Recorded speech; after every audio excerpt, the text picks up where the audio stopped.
गोपीनाथ साहब अच्छा काम करे हम्म, और फिर टीआरएस है तो अच्छा रहता है। यहाँ पे क्या है, पूरा पूरा डम्मी होगा, ऑटो वालों का तो पूरा वाटला होगा उसमें। ఓకే. हाँ, లైక్ కాంగ్రెస్ ప్రభుత్వంలో మీరు పొందిన లబ్ధి ఏంటి అసలు? అంటే ఆటో వాళ్ళకి 12,000 ఇస్తాను ఇయర్ కి అని చెప్పేసి అన్నారు. ఏమి లేదు అమ్మా, ఆటో వాళ్ళకి మొత్తం నష్టపోయింది తెలుసా. ఉమ్. ఆ, అంటే గోపీనాథ్ ఉన్న నియోజకవర్గంలో ఇప్పుడు సడన్ గా హఠాత్తుగా చనిపోవడం జరిగింది. తర్వాత వాళ్ళ వైఫ్ ని ఆ స్థానంలోకి తీసుకొస్తారు అని చెప్పారు. మరి మీరేమంటారు? ఆయన వైఫ్ ఇస్తే మంచిగా ఉంటది కదా అమ్మా, ఆయన పేరు ఉంటది కదా. ఉమ్. ఓకే.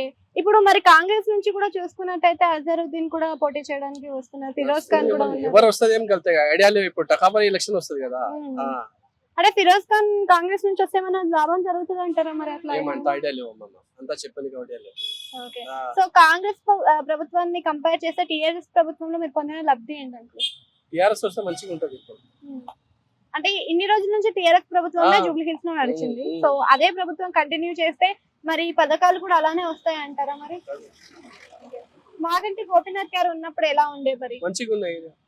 అన్ని పథకాలు అమల్లోకి ఆ, వచ్చాయి. అన్ని మన బాగా వచ్చే ఏరియాలు మంచిగా ఉన్నాయి, అన్ని పని జరిగింది.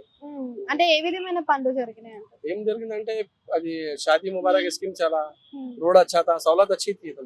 ఓకే.